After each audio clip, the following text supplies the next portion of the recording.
It's hard to say exactly what's going on in this. It's just too early to figure out exactly what's going on. But it's not wrong or bad to consider all the possibilities and different theories and different possibilities. So that's all I could say on that. But it does bear a lot of similarities to things like Gladio that did include high profile assassinations, mass public shootings, terror campaigns. Bologna bombing is an example. So it's not really an issue of, well, but that was right wing stuff. The point is that that's a technique, that's a strategy, that's a structure of terror that can be used. And we see that, for example, with Al Qaeda. The techniques that Al Qaeda and its proxies in other places, ISIS, et cetera, the techniques and strategies that they've done, they're not just similar to Hassan al-Banna, even though he was a Shiite from 1,000 years ago.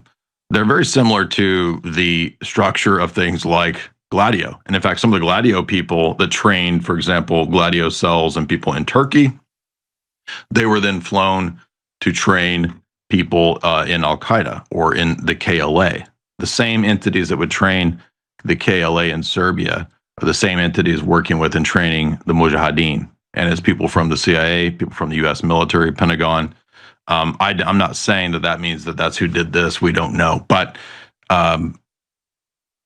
it just seems to be typically the case when you study high-profile assassinations, especially the JFK assassination, right? We do get indicators of bigger players involved. To go back to this issue of the state and a just state, I was reflecting on the principles that most Christian states had in place. And I want to be very clear, I'm not calling for an immediate Christian state. I don't think that's realistic. And again, it wouldn't work with 30,000 different churches, sects, groups, and denominations all trying to have a Christian state. Historically, the only Christian states that have really lasted and flourished were Orthodox Catholic states of some fashion.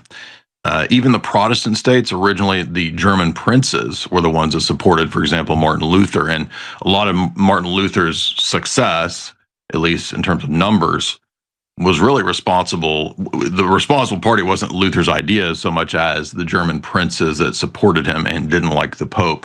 So there was a lot of geopolitical motivations behind even Luther's Reformation. And you'll notice that the Protestant states didn't last very long, right? It was only maybe a few hundred years before they collapsed to liberalism and to secularism and to the Masonic revolutions. And they were absolutely Masonic, made no mistake about it. All the revolutions to get rid of throne and altar were Freemasonic across the board. Really, I don't think you can have a just society without some basic Christian principles. It's not the job of an Orthodox Christian or of the church to start with trying to convert the state and make some sort of top-down political thing, right? I don't think we're going to get a Byzantine emperor next year if we can convert J.D. Vance. That's kind of ridiculous. Rather, what happens is, if you look at the Roman Empire as an example, it took about 300 years to convert the Roman Empire before we began to see the emergence of Christian kings, states, and rulers. That's possible. We don't know where history is going. It might be the end of the world. We don't know. But we do have a duty to try to speak to all areas of life in the way that it should be governed. And the teaching of traditional Christianity, even if you're Roman Catholic, even if you're a Latin Roman Catholic, has always been that there needs to be a Christian principled state. That's just the facts. So you can hate that, you can disagree with that, you can believe whatever you want. But what I'm trying to explain is that if you don't believe that, then what you get is you don't get a Protestant state, you get a secular state, and the secular state ends up being the God state. Welcome back to the fourth hour of the Alex Jones Show. I'm your guest host, Jay Dyer of Jay's Analysis. I've been reflecting quite a bit on the events of the last week, as I'm sure everybody is, and really trying to put it in the big picture. Not many people are giving the big picture, so that's what I'd like to do. We did this on my YouTube channel the past couple of days, trying to zoom out And as Harrison noted early on in the show today, this is probably the most high profile assassination since the late 60s, if we don't count the investigation into Jonestown. And so these types of high profile events are necessary to investigate, but also necessary to place within the bigger picture. Some of the basics that I'm sure everybody's kind of come to the same conclusions about is that this is perhaps a pivot point. This is a change in the direction that I think a lot of people are going to wake up to see the ineptitude of cuckservatism and Con Inc. and their inability to deal with and to be up to par with where we actually are in the culture war. We're way past the time of thinking that you're going to educate 80 IQ illegal immigrants on principles of constitutional law and the Federalist Papers. They don't care about that.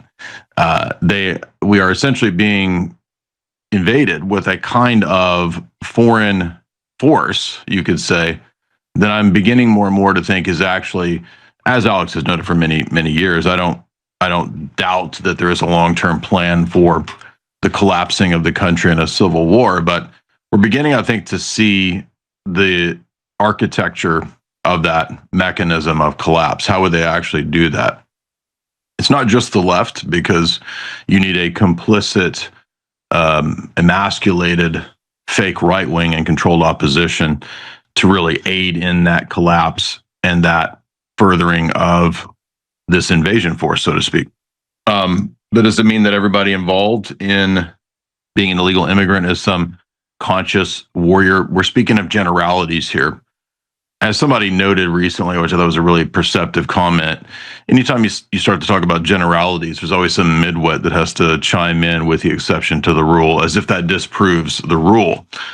So midwits, that's another big problem in this country, is dealing with a massive uneducated population that is essentially being gradually turned into a giant zombie force. That's the people that you see cheering and likening this to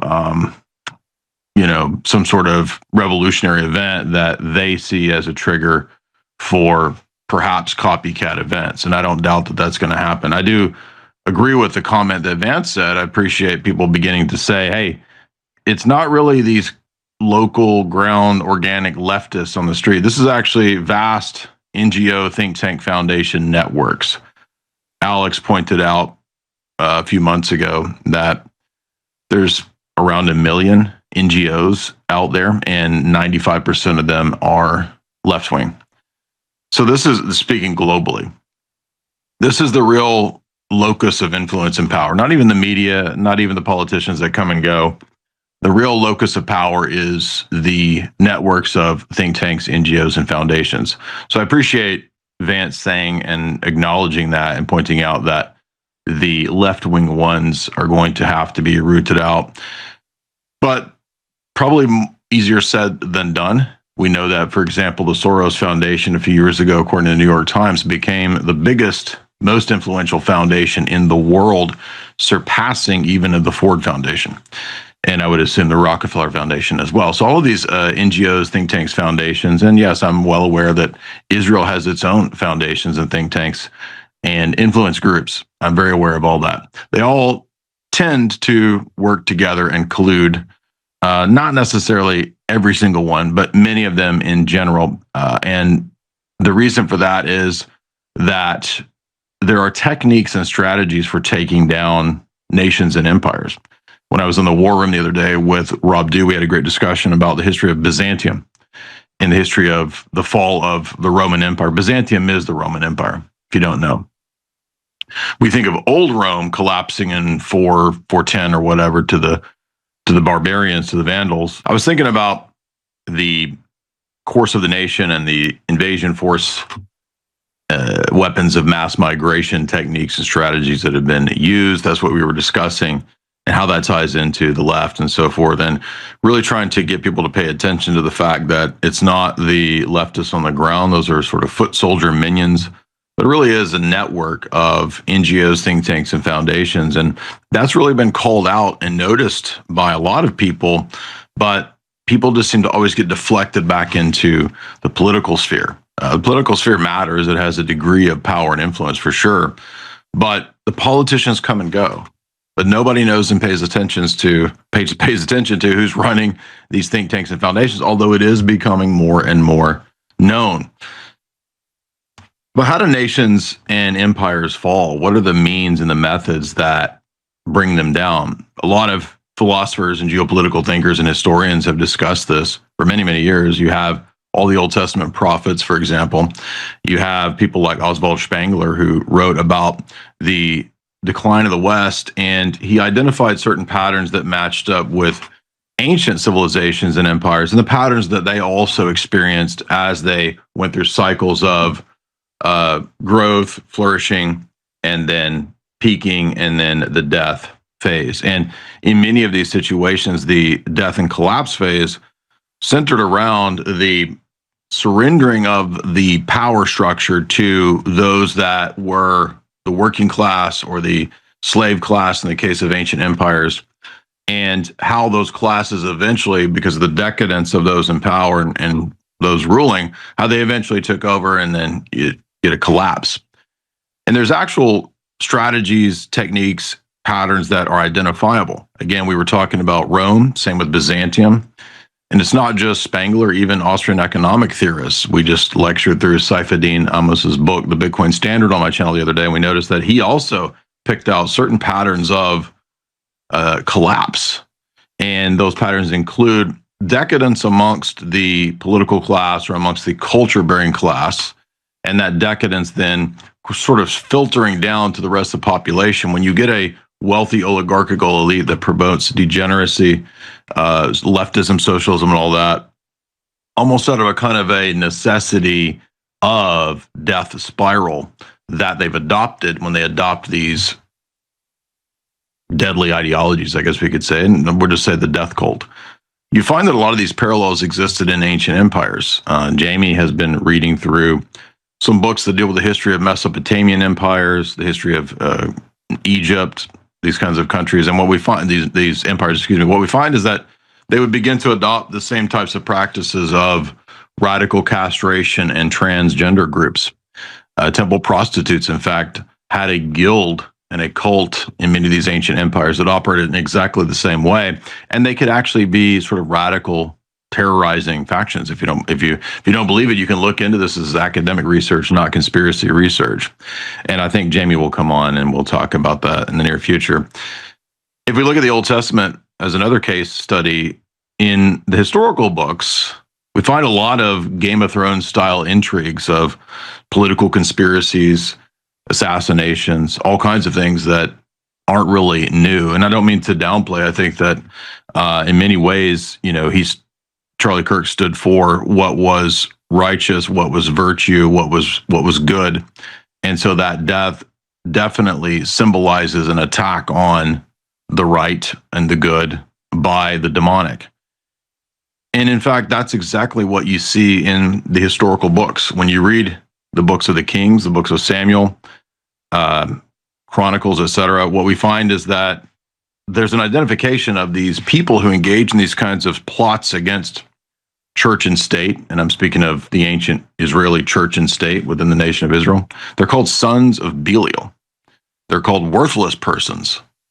And although it's right that we have an idea of Christian virtue and mercy and grace, and we definitely hope for and pray for the repentance of people, we can't forget that there's also divine justice. There's also imprecatory prayers all throughout the Psalms as well.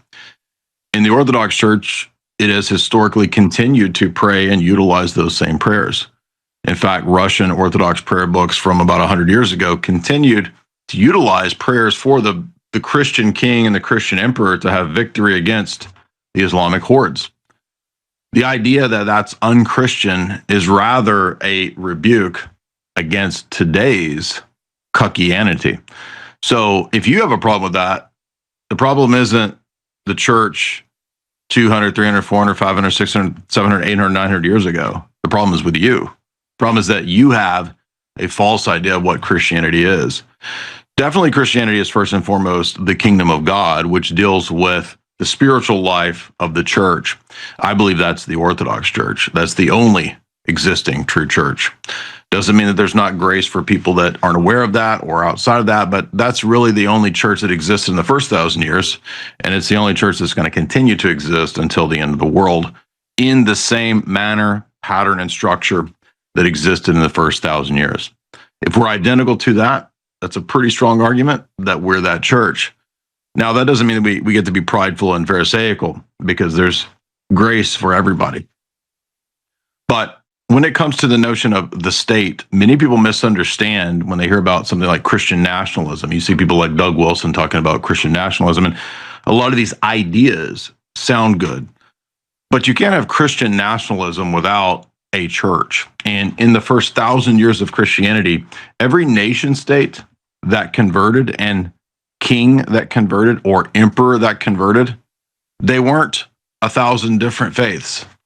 They didn't hold their kingdom together with thousands of different sects. They needed a faith that was universal and consistent, but also applicable to the nation state. And lo and behold, if we look at the Council of Nicaea, we see bishops from Alexandria, Egypt. We see bishops from Antioch in Syria.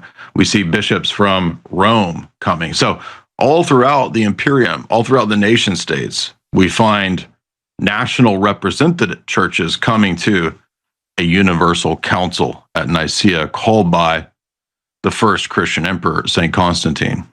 That tradition continues for the next 1,000 years in Byzantium until Byzantium falls through internal decay and corruption, subversives opening the door to the Muslim hordes, bringing down the borders, and the debasement of the currency through usury and money clipping.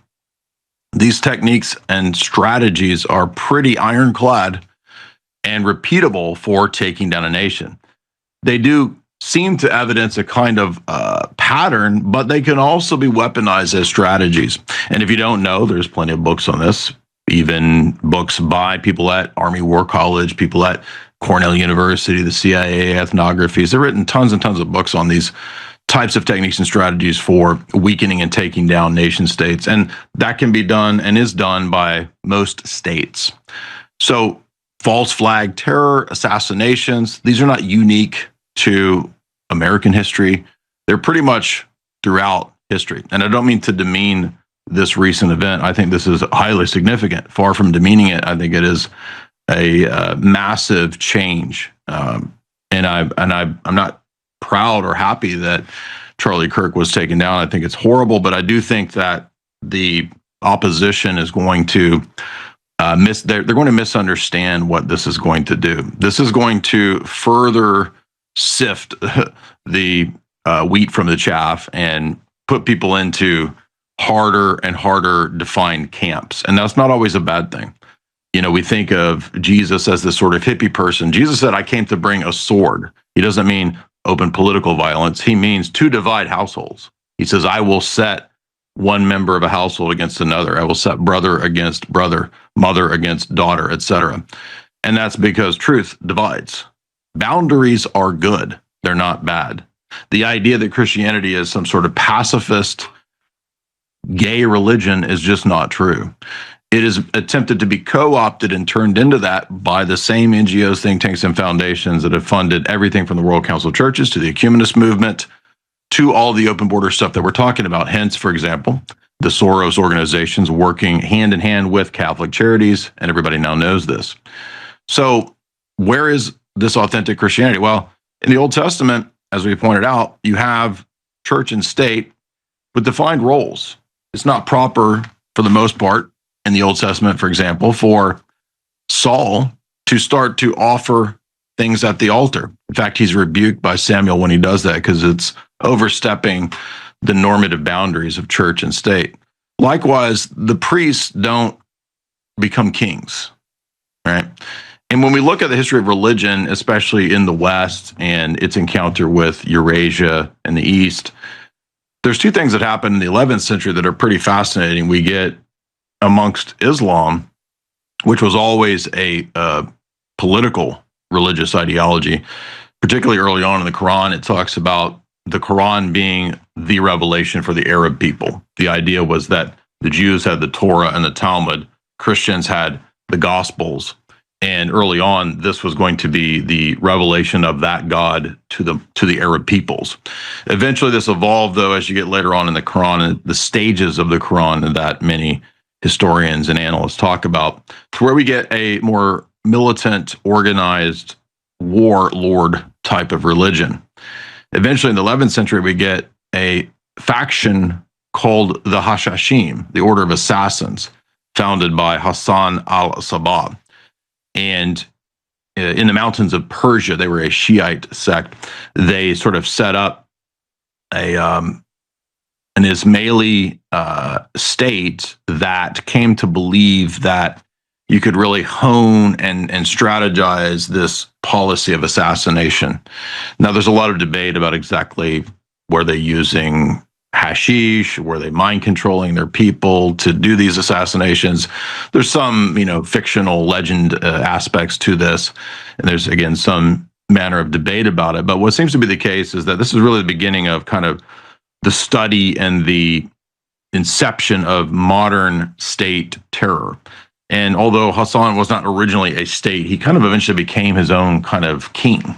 So he develops a sort of state, you could say. And I think if I remember, he had a few palaces out in the desert, and he kind of set up a stronghold where he could be his own kind of Islamic state, so to speak. After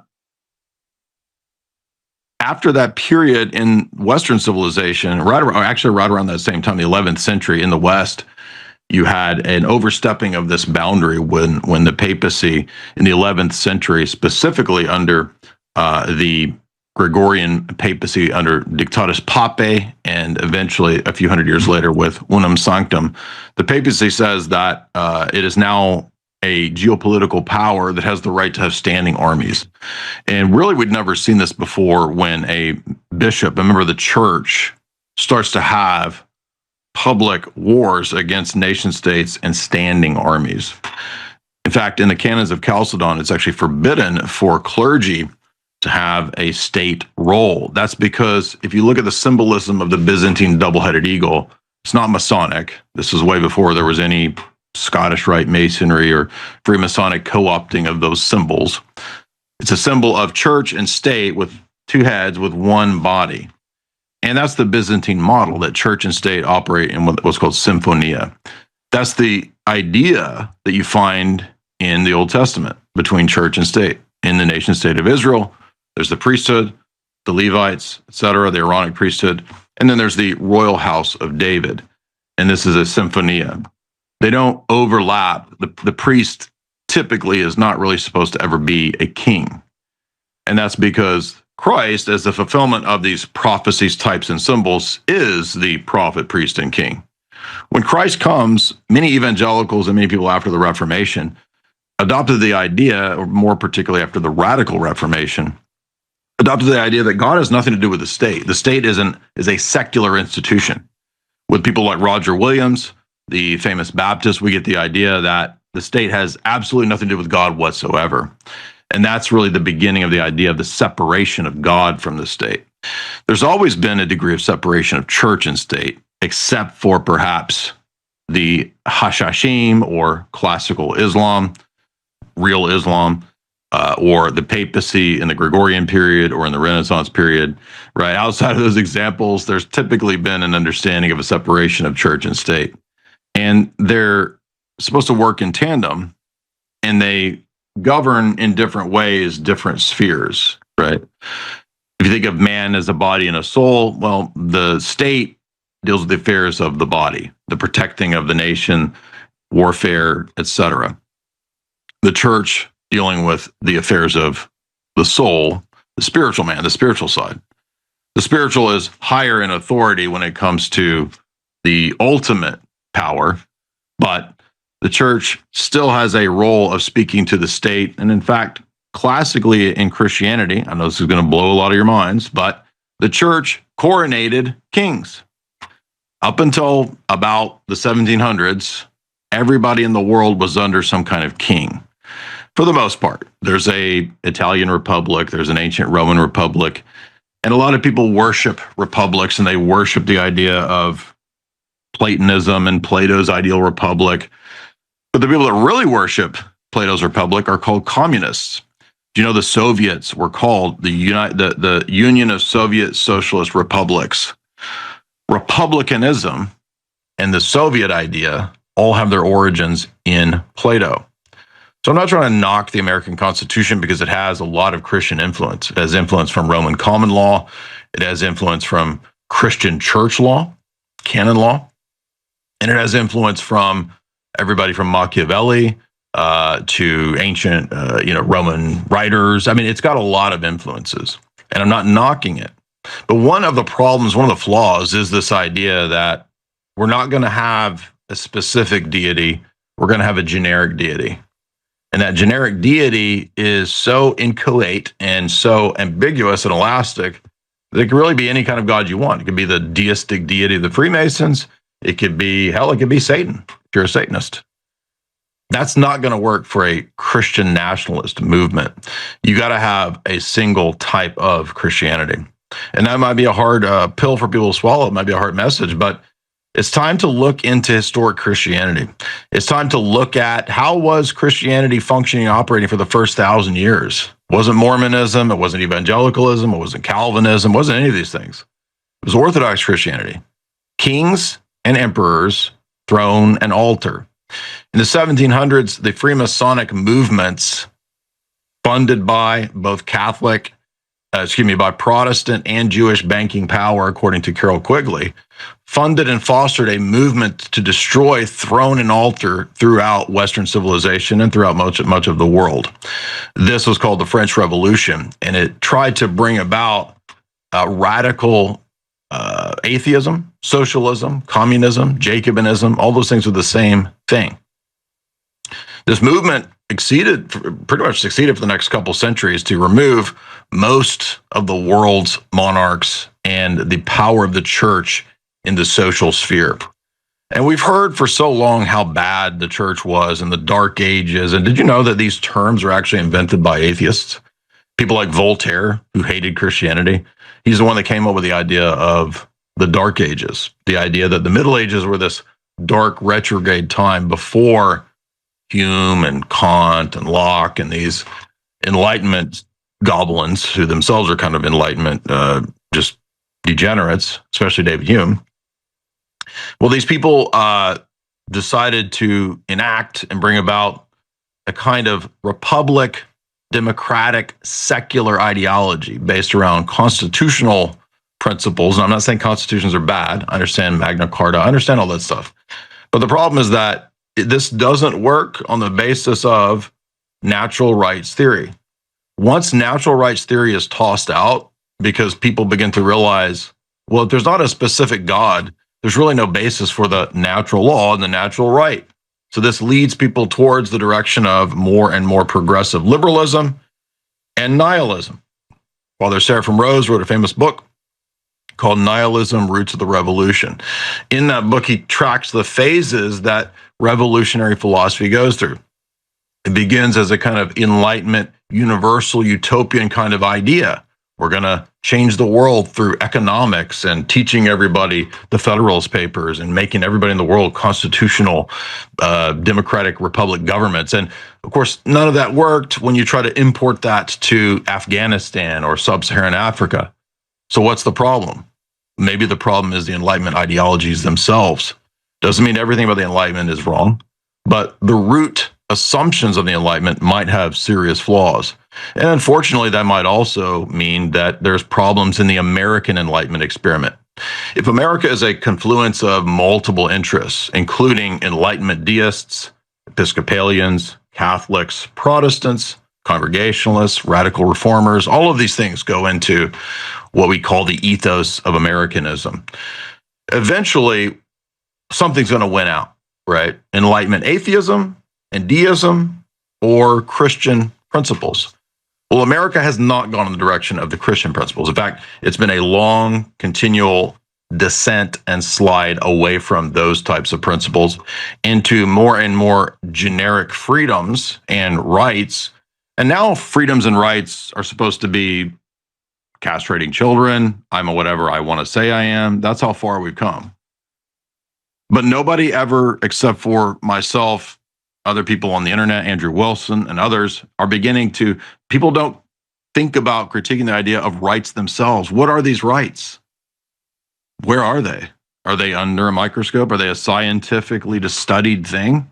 If you have the attitude of empiricism and scientism, there's no such thing as rights. They don't exist. They either are made up, they're social conventions, or they are given to you, afforded to you by the state, and thus they can be removed by the state.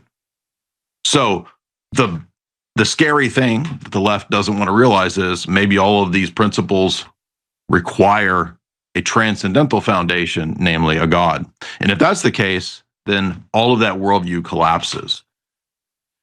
And as we move into the sort of postmodern America where the Enlightenment narratives are collapsing, the World War II narratives and stories are collapsing. Everything we've been told in the last the 20th century as a whole, its narrative is collapsing because it tried to blend basic principles of the Ten Commandments or natural law or whatever you want to call it with Enlightenment atheism. And oil and water don't mix. Eventually, one of these ideas, one of these worldviews is going to come to fruition and to dominate. And since that Enlightenment idea had already assumed and presupposed that the church should be severed from any relationship with the state and society as a whole, that we're going to have a secular state somehow based on natural law, it's only inevitable that atheism would win out eventually. And after atheism wins out, as Father Sephiroth Rose says, you move from the paradigm of utopian Enlightenment principles to nihilism eventually. Nihilism and postmodernism are the end result, and everything is irony, everything is shitposting, everything is trolling, including your whole life, including even the actions of targeted assassinations and school shootings by the last 7 or 8 trans shooters. Western civilization, we're talking about the development of Enlightenment, secularism, and the end result of the postmodernism and the nihilism that would come when we severed ourselves from historic Christianity. And that includes the state. There's a famous Russian philosopher and statesman named Papanatsev, and he wrote a book about the role of church and state. And he was writing right around the time of the assassination of the Tsar by the Bolsheviks, and he pointed out that the message that is always given by people who want the eradication of any relationship of church and state or anything for God to do with society in general is that it's based around freedom. However, what ends up happening isn't that you actually get freedom, you actually get the state becoming a new de facto church.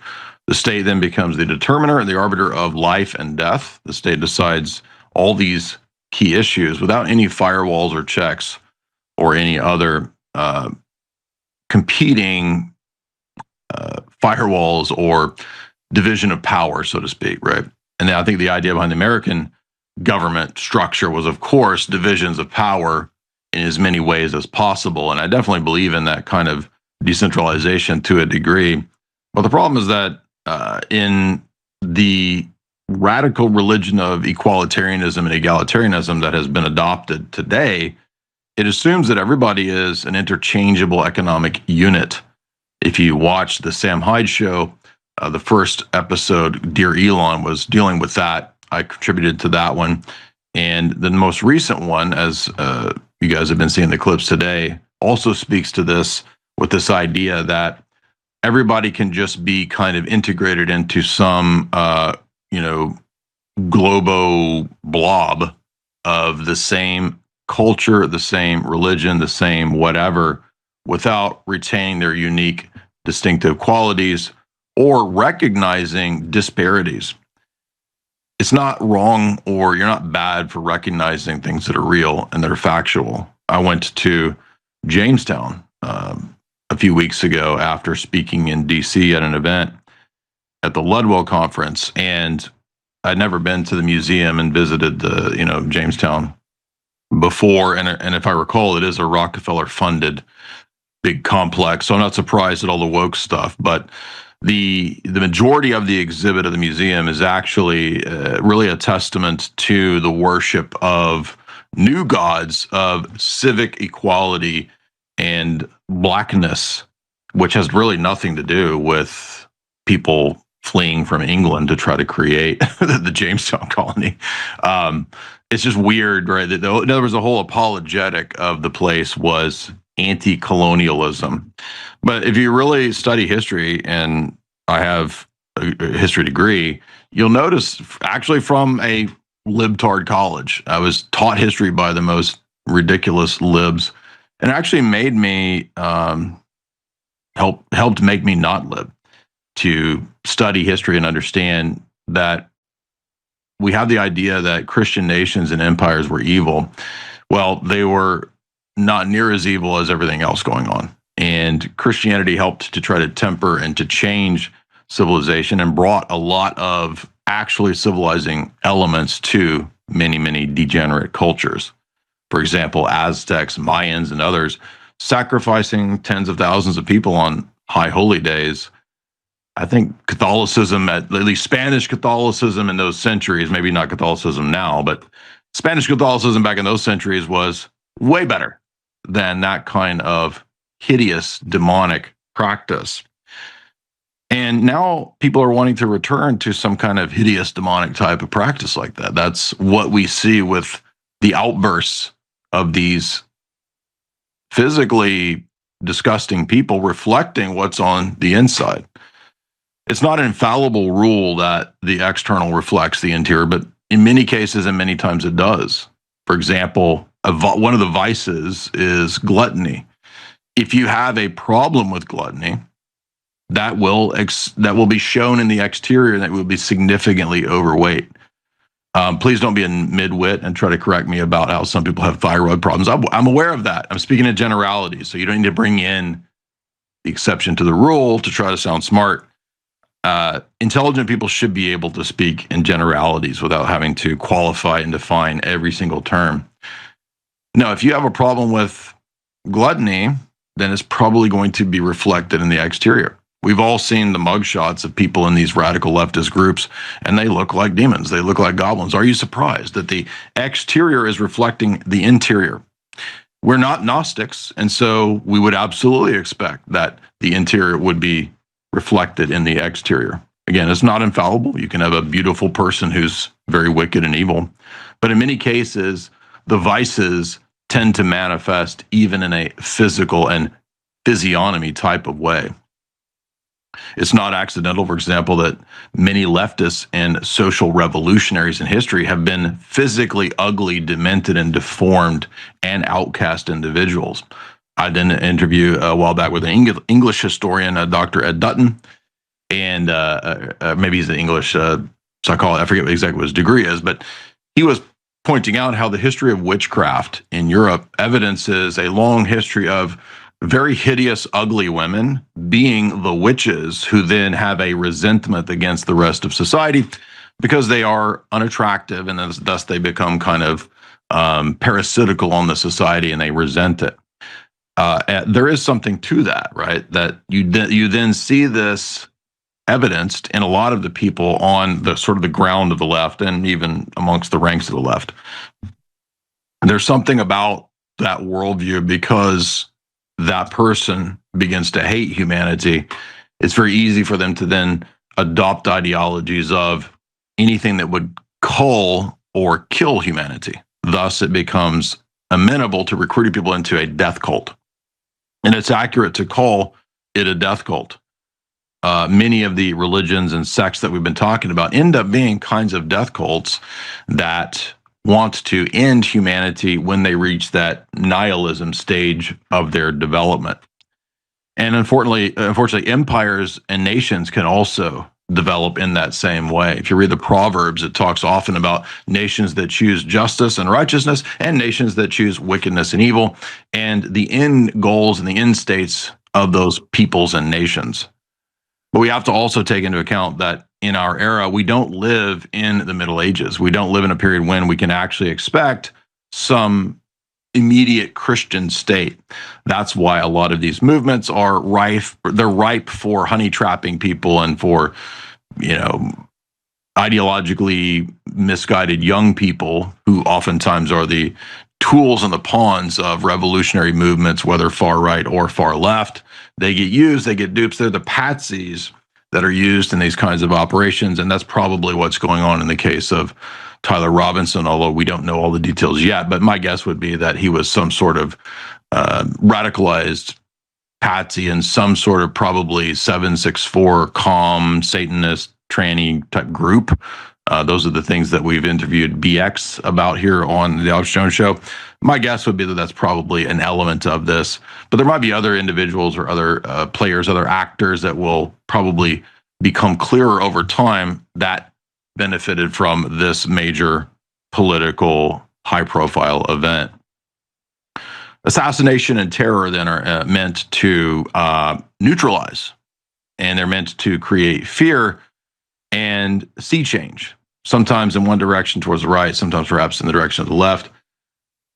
If we look at operations that I've covered, like Gladio extensively, I'm well aware that Gladio was a so-called far right or a right-wing move against the Soviets. This was the idea that you could have cells all throughout Europe that were in place to engage in assassination, black ops, terror bombing, high-profile mass shootings. All those things are part of Gladio in the event of the NKVD or Stalin invading Europe.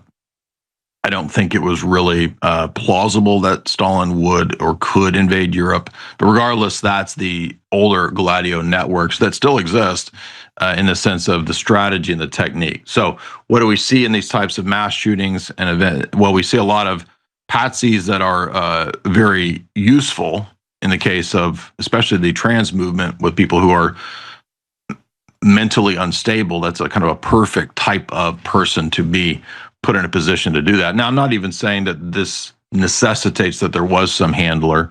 He could have just been easily provoked or agitated himself to do this on his own. I think Alex said a few days ago something that I've been saying for a long time. We don't really need MK Ultra mind-controlled assassins per se. I think for a high-profile event, you probably would need some kind of patsy or some kind of person in that role. But in general, I mean, people are becoming MK Ultra in mass through the pop culture and through living every day on the internet. I think the younger you go, the more people have been raised on the internet with immediate access to the most degenerate stuff right away. This is a recipe for disaster. I don't know what the answer is exactly on all of these things, but that's, I think, where we are. That's factual. In the case of high-profile assassinations and events like this, again, I interviewed Sammy the Bull, the most famous living hitman probably out there. He was John Gotti's number two. I've done multiple podcasts, maybe even 7, 8 podcasts with Sammy the Bull. I've talked to him a lot. And he made the point that anytime there would be an event or a hit like this, he said what he would have done to arrange a high-profile thing was to have the real people who were the shooters or the killers, and then the dupe or the patsy who thought he was involved in some kind of thing, but he was misled, and he would take the fall. Again, the patsy, the dupe. I don't know, again, if that's exactly what happened here, but my guess would be that in a high-profile event like this, it's very likely that there would be some larger entity involved. Most high-profile assassinations involve other entities. I don't know if Israel is involved. It's definitely possible. Israel does have a long history of high-profile political assassinations. It's very well known. They write books bragging about it. You can read Victor Ostrovsky's books that talk about these kinds of things by way of deception. But there's other nation states, there's other powers, there's other entities, there's other groups, other cults, all of which could have had a motive, and even individual lone gunmen. I'm not saying it was a lone gunman. I'm just saying, like, we don't know all the details yet. And I've watched and paid attention to mass shootings and mass casualty events and high profile events for all the way back to 9/11. And the first thing I've noticed is that everyone rushes to try to construct a story to make it the opponent. Everybody does this all the way back to decades ago. And a lot of times we don't really get a lot of the details until 2, 3, 4 weeks later. But unfortunately, then it's already moved out of the news cycle. And Brzezinski even talked about that they won't really have to worry about people figuring things out, because the way the news cycle works is so immediate and so constant, and people have rabbit brain. They don't remember bird brain. They don't remember stuff from 2 weeks ago. So it's hard to say exactly what's going on in this. It's just too early to figure out exactly what's going on. But it's not wrong or bad to consider all the possibilities and different theories and different possibilities. So that's all I could say on that. But it does bear a lot of similarities to things like Gladio that did include high-profile assassinations, mass public shootings, terror campaigns. The Bologna bombing is an example. So it's not really an issue of, well, but that was right-wing stuff. The point is that that's a technique, that's a strategy, that's a structure of terror that can be used. And we see that, for example, with Al-Qaeda. The techniques that Al-Qaeda and its proxies in other places, ISIS, et cetera, the techniques and strategies that they've done, they're not just similar to Hassan al-Banna, even though he was a Shiite from 1,000 years ago.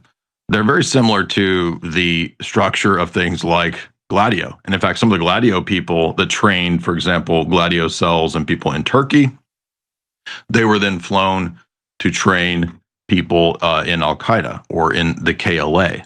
The same entities that would train the KLA in Serbia are the same entities working with and training the Mujahideen. And it's people from the CIA, people from the U.S. military, Pentagon.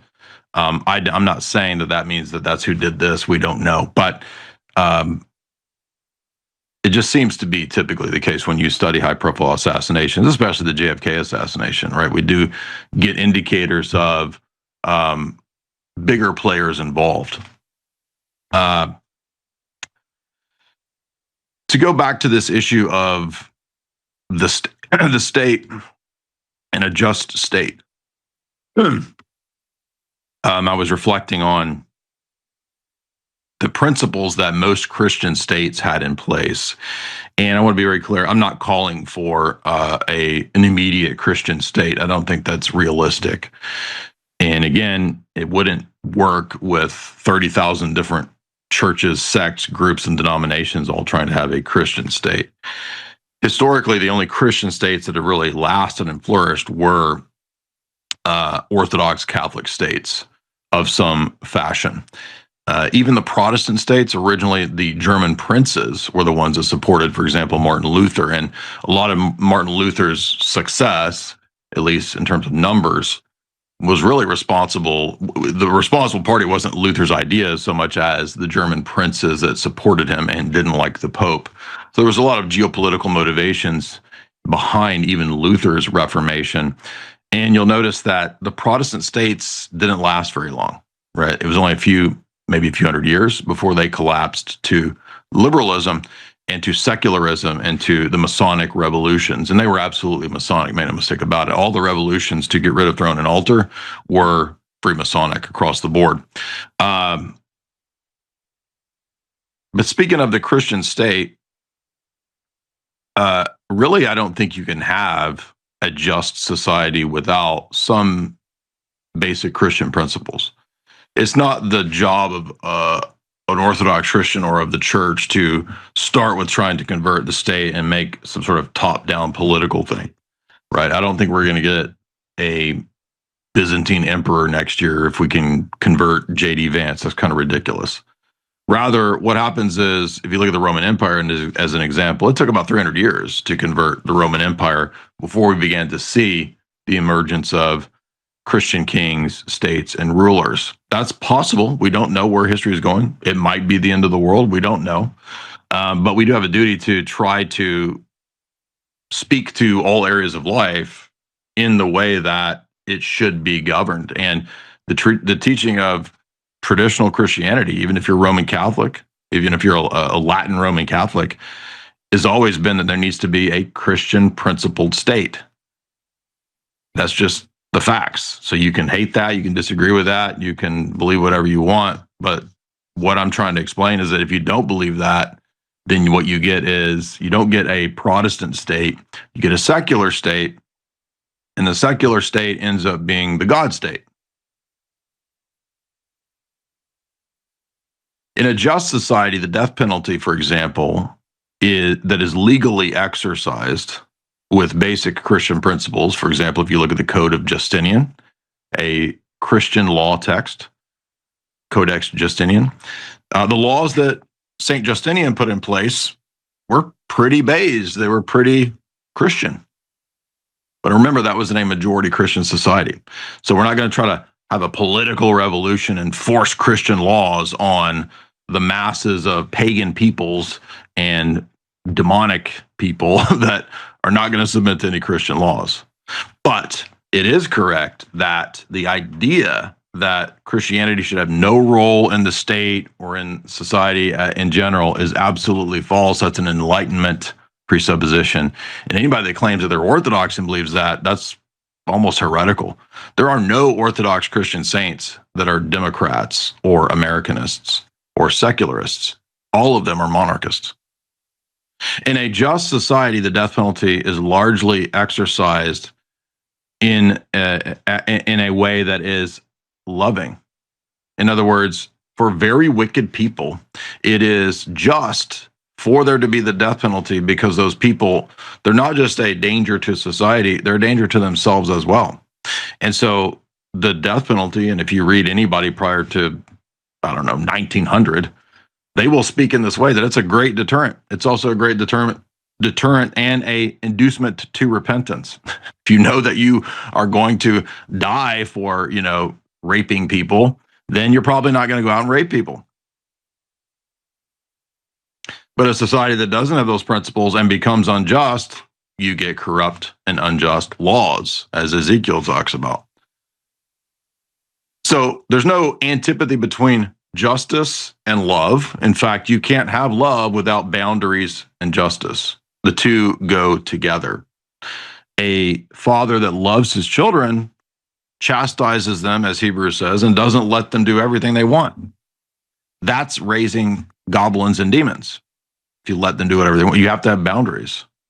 Now, you don't have to be a tyrant, but you got to have boundaries, and wisdom is the balance there that you can figure out, hopefully, in time as you progress in age and gain some wisdom.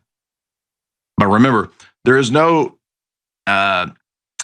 antipathy, again, between the death penalty and that being exercised against very wicked people. Not all sins are equal. All sins are sins, but not all sins are crimes, and not all crimes are equal. To murder 1 million people is far worse than murdering one person. But murder is murder, and killing is not murder. Not all acts of killing are murder. Paul in Romans 13 teaches very clearly that the emperor, the king, the magistrate has the sword for the exercising of justice as a punishment against evildoers to deter those types of wicked actions. A sword chops heads off, it puts people to death. And so the state has that role, and the state has a duty to God, even if it doesn't accept it. When Paul wrote that, he was writing about a pagan emperor. He's writing about Nero. Nero didn't care about Christ, didn't care about God. In fact, he hated Christ. He is Antichrist. In the book of Revelation, it's Nero. So if Nero is Antichrist, but he still has a duty and is still in a providential role, that doesn't mean that because there's abuse, you get rid of that role, right? There's abuse. Fathers abuse their roles as fathers and as husbands.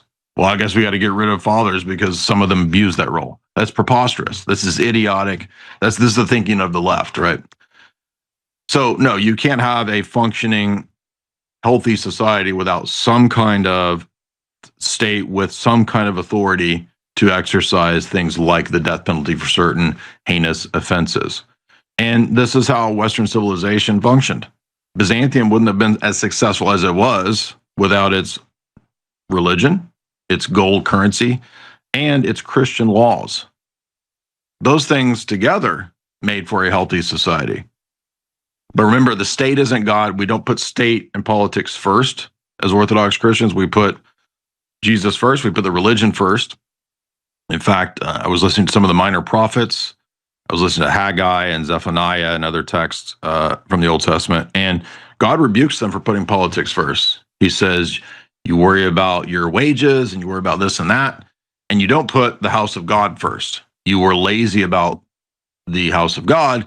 And so he says, you put your money in your bags and the bags have holes and the money runs out and you can't keep up with the inflation. I think the bags in the money, the bags with holes in the money, that's referring to the devaluing of the currency. He's saying that you can't keep up with the inflation because of usury and because the nation is wicked. And why are they wicked? Because they're putting politics first. They trust in kings and princes and sons of men, as the psalm says, as we listen in every Orthodox liturgy. Trust not in princes and sons of men, God first, but the state has a duty to God. And if the state doesn't recognize that duty, then they're out of order with the divinely appointed order. It's not our job to go after them or try to get rid of them. We're not political revolutionaries, but we remind them of the duty that they have. And if they go out of that duty, then that's on their conscience, and they're going to have to deal with that in the resurrection at the judgment. So that's my thoughts for today. And hopefully that resonates with some of you. Hopefully you think about what I'm saying and don't just react to what I'm saying. Take a look at some of the books. You can go to Jay's Analysis and get my books in the shop.